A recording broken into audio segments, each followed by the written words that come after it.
ከአዲስ አበባ ወደ ማዕከላዊ ኢትዮጵያ ወደ ደቡብ ምስራቅ አቅጣጫ ተጉዘን ቡታጅራ ገብተን ከቡታጅራ ወራቤን ደርሰን ከወራቤ ደግሞ ውብ ወደ ሆነች አንድ ዞን ገብተናል።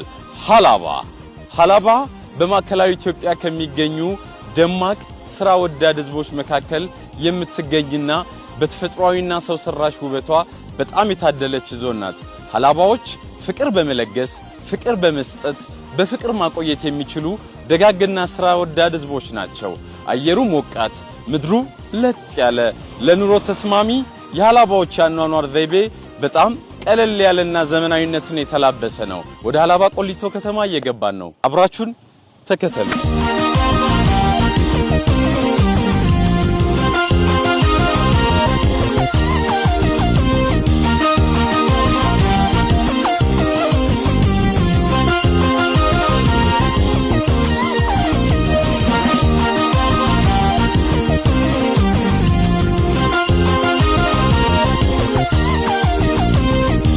ሰንራይዝ ሚዲያ ፕሮሞሽን እና ኢቨንትስ ከኢትዮጵያ ብሮድካስቲንግ ኮርፖሬሽን ጋር በጋራ በመተባበር ወደ እናንተ ውድ ተመልካቾቹ እያደረሰ የሚገኘው ልዩ ፕሮግራማችን እንደቀጠለ ነው። አሁን የምንገኘው በማዕከላዊ ኢትዮጵያ ሀላባ ዞን። ሀላባ የደጋግ ህዝቦች መገኛ፣ የጠንካራ ስራ ወዳድ ታታሪ ህዝቦች መገኛ ናት። ዛሬ ልናስቃኛችሁ የወደድነውን የቆሊቶ ሐሙስ ገበያ ነው።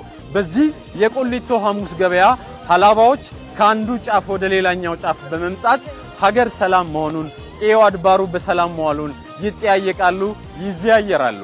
በሀላባ ቆሊቶ የሐሙስ ገበያ መተው የሚያጡት አንድም ነገር የለም።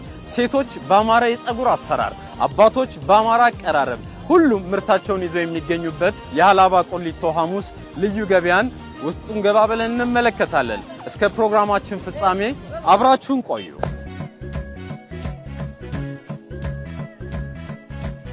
የቆሊቶ ሐሙስ ገበያን ከገቡ የሀላባዎች ልዩ መገለጫ እጅግ በጣም ተወዳጁ ኢትዮጵያን ከአንድ ጫፍ እስከ አንድ ጫፍ የመገበ ተወዳጁ ዛላ በርበሬ ነው።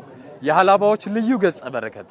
ስለ ዛላ በርበሬ ገበያውን ገባ እያልን እንዳሳለን፣ አንዳንድ ነጋዴዎችንም ስለ በርበሬው እንጠይቃለን። አብራችሁን ቆዩ። ሐሙስ ገበያ ሲገቡ አይነ ገባውን ዞር ዞር እያሉ ሲመለከቱ ኢትዮጵያን ከጫፍ እስከ ጫፍ እየመገበ የሚገኘው እጅግ በጣም ተወዳጁ የሀላባን ዛላ በርበሬ እናገኛለን። ለመሆኑ ይህ የሀላባ ዛላ በርበሬ ተወዳጅነቱን ከዓመት እስከ ዓመት እንዲጠብቅ ምንድነው ያደረገው? ስራ ወዳድ ታታሪ ቆራጥ አንድ ምርጥ ነጋዴ ስለ ዛላ በርበሬ የሚሉን አለ። ከእሳቸው ጋር ቆይታ እናደርጋለን። እንዴት ኖት? ደህና ነኝ። ሰላም ኖት? እግዚአብሔር ይመስገን። እስኪ ስለ ሀላባ ዛላ በርበሬ ለውድ ተመልካቾቻችን የተወሰነ ነገር ይበሉ። የሀላባ በርበሬ በጣዕምነቱ የታወቀ ነው። ምንድነው ሚስጥሩ? ሚስጥሩ ያው መሬቱም ራሱ እርሻውም መሬቱም ተስማሚ ስለሆነ ከተለያየ አካባቢ ተመርቶ ከሀላባ ዞን ካሉ ቀበሌዎች ነው ተመርቶ የሚመጣው። ምናልባት አንዳንድ ወሬ ሰምቻለሁ የራሱ ዘይት አለው። ራሱ ዘይት አለው እኮ ምን ማለት ነው? ራሱ መሬቱ ሲያፈራ የራሱ ዘይት መሬቱ ላይ ጥቁር አፈር ስለሆነ ራሱ ዘይት አለው። ከቅመም ጋር ሲዘጋጅ ደግሞ በጣም ልዩ ነው። ጣዕሙም የተለየ ነው። በጣም ጥሩ። ምናልባትም ስንት አይነት የዛላ በርበሬ አይነቶች አሉ? 3 አይነቶች አሉ። እስኪ አንደኛ ዛላ ማለት ይሄ ያስኩት ነው። ኦኬ። ሁለተኛው ደግሞ ከኔ ያለ ያለው ይሄኛው በዚህ በኩል የሚገኘው ነው።